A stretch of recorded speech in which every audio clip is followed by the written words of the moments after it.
Bonjour, présentation d'Ultimate Detectory avec l'algorithme Monte Carlo Tree Search, proposé par Coding Game en combat de bot, donc contre d'autres joueurs avec une optimisation en temps qui est importante dedans également. Dans cette vidéo, on verra la présentation du Monte Carlo Tree Search, les bases, et après on verra comment optimiser avec la mémorisation avant de voir l'algorithme dans la troisième vidéo. Voilà, c'est parti. Monte Carlo Tree Search en anglais, en français on dit Research Arborescent de Monte Carlo, on dit plutôt MCTS, Monte Carlo Tree Search. Donc c'est un algorithme de recherche heuristique en intelligence artificielle. Pourquoi heuristique? Tout simplement parce que c'est un algorithme qui s'exécute au fil de l'eau, et en fait au début il peut donner une réponse mais qui sera sous-optimale. Comme il fait de l'aléatoire pendant l'algorithme, il n'a pas forcément la meilleure solution au début. Par contre, avec le temps qui passe, plus un nombre de solutions faible, il trouvera automatiquement tout de même la meilleure réponse. Voilà. Donc c'est pour ça qu'on dit heuristique, mais il trouve très rapidement la meilleure réponse tout de même. Il est utilisé donc dans le Go, c'est connu puisque AlphaGo c'est un MCTS, dans les échecs japonais, dans le poker avec donc l'aléatoire, il peut intégrer l'aléatoire, et dans les jeux vidéo. Ok, on va voir le corps du squelette de Monte Carlo Tree Search. Très simple, donc c'est un node avec un parent, avec des enfants.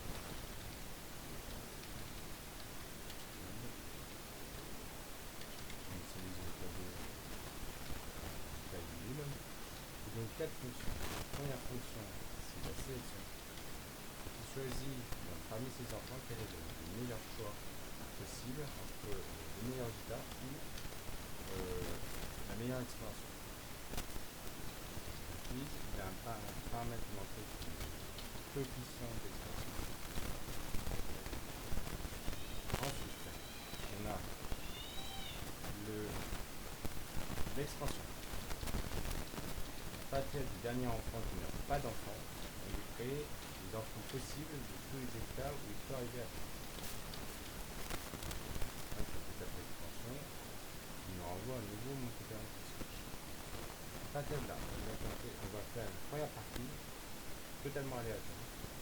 Et il va renvoyer le résultat de la partie simulation. Le résultat de la partie, ça peut être 0 si vous perdez, ça peut être 1 si vous gagnez, ça peut être 0,5 par exemple si vous avez un autre résultat.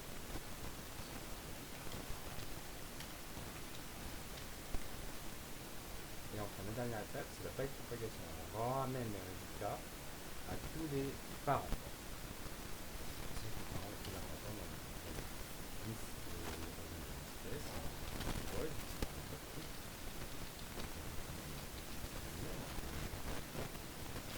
et elle a besoin de résultats en parallèle.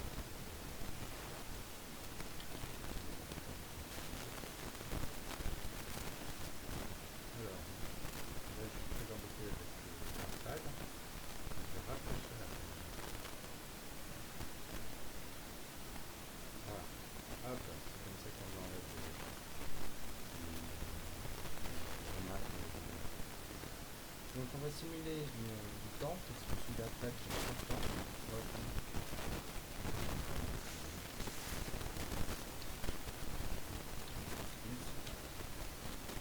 Et donc les 4 fonctions appris au fur et à mesure. Donc, à partir du node, on fait la sélection, on va envoyer un MCTS. C'est ce node.sélection. On permet de coefficient de résultat racine de 2, on peut le modifier. Puis après, à partir de ce dernier node, on nous demande si je fais une extension. On nous demande quel est le node qui renvoie par exemple. On va lui demander une partie. Le node qui va mettre en simulation. Puis on va rappareiller ce résultat.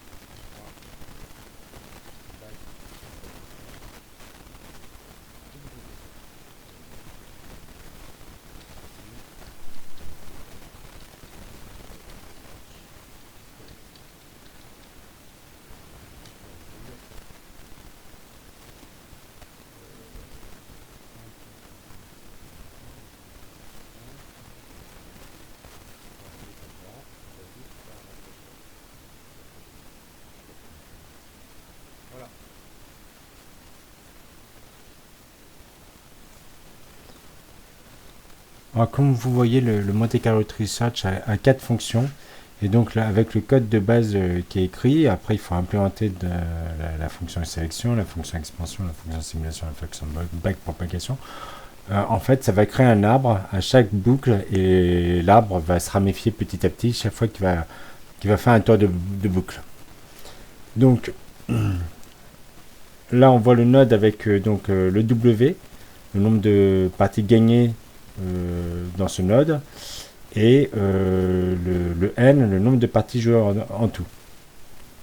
Comme je vous ai dit, on peut très bien mettre 0,5 pour un match nul, ça ne changera pas le comportement du Monte Carlo Tree Search. Ce qui est important, c'est que voilà, quand on gagne, on met un 1 et quand on perd, on met le 0. Donc, à chaque shard, là, on a le nombre de parties totales qui va être utilisé dans la formule de sélection pour l'exploration. Donc 10 plus 8 plus 3, 21. On le retrouve ici, mais des fois, on n'a pas forcément de parents, donc il vaut mieux l'avoir. Ici, 10 plus 8 plus 3, 21, au pire, le recalculer. On a... que non, j'ai des bêtises, on l'a aussi dans le mode.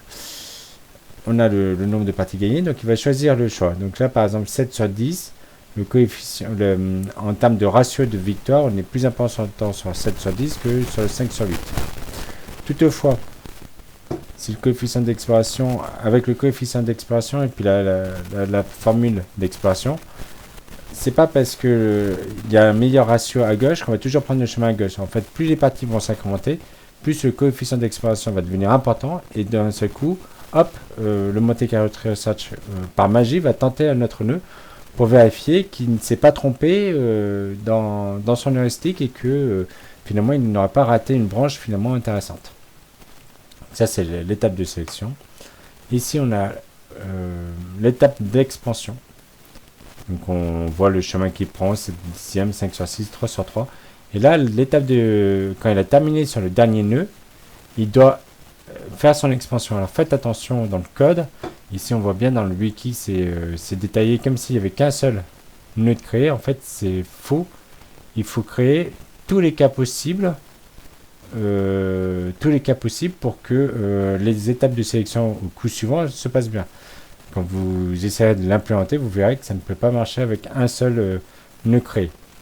Quand vous créez l'expansion aussi, autre chose importante, il ne faut pas dire qu'il y a eu 0 partie, parce que quand vous allez faire la formule de sélection et que vous avez mis 0 partie, vous allez avoir une division par 0. Une division par 0 qui va faire planter votre algorithme. Donc en fait, automatiquement, vous mettez une partie. Et au choix, soit vous mettez que vous l'avez gagné, soit vous mettez que vous l'avez perdu. En fait, peu importe la décision qu'il va faire, parce que une fois votre algorithme bien codé et bien optimisé, il va faire tellement de parties en peu de temps que finalement, que vous avez mis 0 ou 1 pour une seule partie, ça va se noyer dans le nombre de parties qu'il va être capable de faire. Après, une fois que vous allez quand vous avez terminé l'expansion et que vous avez créé tous les nœuds, vous en choisissez un au hasard. Vous rentrez dans la simulation, vous faites une partie du nœud que vous avez sélectionné, une partie au hasard, c'est-à-dire que tous les coups sont lancés au hasard, et quand la partie est terminée, il faut faire un check de vérification à chaque tour pour voir si la partie est terminée, vous rapatriez le résultat du dernier Chad au premier parent. Donc si c'est une victoire, vous ramenez WA1 et vous rajoutez une victoire à chaque fois. Si c'est une partie perdue, là par exemple c'est une partie perdue, le 1 augmente de 1 mais le W n'augmente pas. Voilà. Ici, notez bien que dans le Wikipédia, comme c'est présenté le Monte Carlo Tree Search, en fait c'est présenté comme si vous jouez dans un jeu solo, c'est-à-dire que vous jouez tout simplement contre vous-même. Vous n'avez pas d'adversaire en face, ni un adversaire qui choisit ses coups, ni un adversaire qui joue au hasard.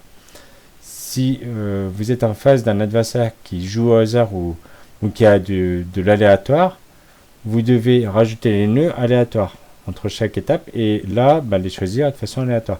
Si c'est un adversaire qui est en face de vous, la bonne technique, l'aléatoire par exemple dans Ultimate Tic-Tac-Toe, vous allez pouvoir atteindre la Ligue Or. Par contre, dans Ultimate Tic-Tac-Toe, l'adversaire aussi réfléchit à ses coups, donc il devient assez fort et très vite fort. Et juste l'aléatoire pour lui, non, ça suffira pas. la bonne solution, c'est, comme vous savez que la partie est gagnée ou perdue, et bien quand la partie est gagnée pour vous, vous faites le complément pour l'adversaire quand c'est ça en étape de sélection. Donc vous avez le calcul, c'est si vous avez gagné la partie, c'est 1 moins 1, c'est 0 pour lui. Et si vous avez perdu la partie, lui, il a gagné. Donc vous lui mettez le complément, vous mettez 1. Donc ça, c'est important de comprendre que le cas qui vous présente dans Wikipédia, c'est dans un jeu solo. Dans un jeu, finalement, contre un adversaire, ben, on retrouve un petit peu la philosophie du min-max qui est derrière. Donc le min, c'est votre meilleur coup, et le max, c'est le meilleur coup de l'adversaire. Puis après, vous avez de nouveau votre coup. Le min, c'est votre meilleur coup. Le max, c'est le meilleur coup de l'adversaire. Là, c'est exactement pareil pour le W. Le W, quand vous avez gagné, c'est 1. Et pour l'adversaire, c'est 0. Ainsi de suite. Donc, l'étape de sélection, on suit la formule donnée par le Monte Carlo Research. Nombre de victoires gagnées sur N, ça c'est le ratio de victoires gagnées, et qui est contrebalancé par ce facteur d'exploration, log de N, ça c'est toutes les parties sur N. Ce qui fait que un nœud, quand il est peu choisi parce que son ratio est pas bon, petit à petit avec le temps, le coefficient d'exploration va augmenter jusqu'à compenser son faible nombre de parties. Donc à un moment donné, il va finir par être rechoisi et on va Monte Carlo Research va automatiquement vérifier s'il n'a pas raté finalement un nœud qui était intéressant. Dans l'étape de l'expansion, on prendra soin de créer toutes les étapes possibles ainsi que d'initialiser les paramètres N et W. C'est ce que j'ai expliqué dans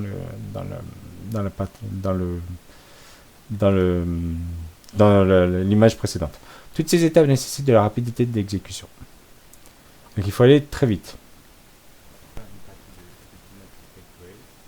Avec le Monte Carlo Research implémenté, vous allez voir le nombre de parties qui fait toutes les 100 millisecondes en haut à gauche. C'est parti. Top. Vous voyez, ça va très vite. À la fin de la partie, il a fait 1 460 000 parties. Et dès le second tour, il va faire 20 000 parties. Les mecs qui font largement plus que moi. Mais 20 000 parties en 100 millisecondes. Parce qu'en une vie, on peut même pas 20 000 parties.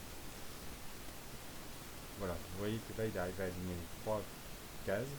Là, on a un cas où, pour aller vite là-dedans, on peut faire par exemple de la mémorisation. C'est-à-dire que par exemple, le calcul pour savoir si la partie est gagnée, on ne le refait pas à chaque tour, on le refait une fois au tout début, on le note en mémoire, dans une zone mémoire, et après, on consulte cet état, et on sait immédiatement si la partie est gagnée ou pas. Ça, c'est un cas concret où on va gagner énormément de temps pour faire des parties. J'arrêterai l'enregistrement. Voilà, donc on va parler d'optimisation du code pour qu'il aille le plus vite possible. Là, je parle de mémorisation et je vais vous présenter la mémorisation, comment faire un algorithme de mémorisation. Donc la stratégie dedans, c'est de sauvegarder toutes les étapes possibles et après de les utiliser. Parce que, petit aparté, là on est dans un cas où toutes les 100 millisecondes, il faut donner une réponse. Il ne faut jamais dépasser le timer, sinon on a une réponse de timeout, c'est-à-dire que il considère qu'on n'a pas eu le temps de répondre et donc on est disqualifié. Donc on a deux grandes possibilités. Soit on prend énormément de marge, 20 millisecondes, et on espère qu'en 20 millisecondes, on ne va pas dépasser des fois 100 millisecondes. Soit on gère le temps. Et la meilleure façon de gérer le temps dans la programmation objet, c'est en fait que les objets soient désalloués. On ne doit pas, pour gérer le temps et pour que le code va vite, il faut que les objets soient désalloués et qu'on n'ait pas à demander au logiciel d'allouer de la mémoire, de désallouer de la mémoire. Ça, c'est très coûteux en temps. Et donc, la technique, c'est d'allouer de la mémoire. J'ai commencé à faire de bons résultats quand j'ai compris que finalement, mon domaine de travail, qui était l'embarqué, se rejoint avec le domaine du codage simple. Voilà. Donc, on va voir la mémorisation. Là, alors, dans la mémorisation, voilà, ce qu'on voit, c'est que les trois croix au niveau visuel, c'est très facile pour nous de comprendre qu'un joueur a gagné. Pour un logiciel, ça, c'est pas évident pour lui, c'est juste des nombres. Et donc, la fin de la partie, il faut la coder. Il faut coder, il faut lui écrire un algorithme qui va vérifier l'état de fin de partie. Si on lui écrit un algorithme qui vérifie l'étape de fin de partie, il va exécuter des instructions. Et en exécutant les instructions, il va perdre du temps. S'il est capable, à la place d'exécuter plusieurs instructions, exécuter une seule instruction, il va gagner énormément de temps. En fait, avec la mémorisation, il peut exécuter une seule instruction. Il a juste à regarder une certaine case mémoire. Et si à cette case mémoire, on lui dit la partie est terminée, tu as gagné, hop, il a le résultat de suite. Et il ne perd pas de temps à faire plusieurs instructions. Ces plusieurs instructions peuvent être faites une seule fois au tout début du jeu, mais pour tous les cas possibles. Et si c'est fait pour tous les cas possibles et que ça a été enregistré, après il a juste à consulter le résultat. Et donc ça, c'est exactement la mémorisation. Voilà, c'est ce que j'explique dans le texte en dessous. Alors, voici un algo de mémorisation. Donc on va créer une classe. Et on va créer le statut, c'est-à-dire le calcul pour dire le résultat de victoire. Donc par exemple, là on aurait pu très bien dire quelle est la condition de victoire dans mon cas moi. Donc on met les datas, les données nécessaires à notre cas. Dans statut, on va mettre la fonction qui va faire calculer le résultat qu'on veut. Hop. Et la mémorisation va appliquer à chaque objet le calcul transfert et va le mettre à jour dans le map. C'est ce qu'on voit ici, au début du main. Après, pendant le code, on va créer un objet, on va utiliser une variable globale qui a déjà l'objet, comme ça on évitera une allocation mémoire qui sera trop coûteuse en temps. On va créer un objet, cet objet va avoir les paramètres liés à son état, et on va directement demander à la map s'il connaît cet objet et quel est le résultat de cet objet. Alors pour qu'il arrive à faire ça, il y a besoin d'implémenter deux méthodes. La méthode égalité de la classe pour qu'il reconnaisse l'égalité de l'objet, puisque si on ne lui met pas cette méthode, il va juste faire un calcul de référence. S'il fait un calcul de référence, il ne va pas comprendre que c'est le même objet. Donc il faut lui réimplémenter l'opérateur égalité pour qu'il permette de retrouver le bon objet.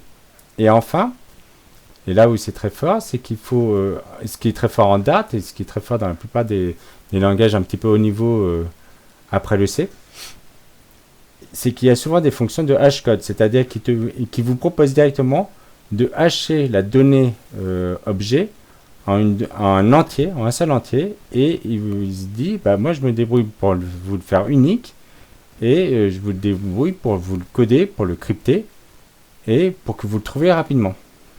Donc ça, avec ces deux méthodes magiques, l'égalité et le hashcode, il fait que quand on veut retrouver la donnée rapidement ici, on a juste à dire bah, quelle est la donnée dans le hashmap, dans la map. Hop, et là, lui, ce qu'il va faire, c'est une recherche dichotomique, donc il va aller extrêmement vite, et il va vous donner un résultat.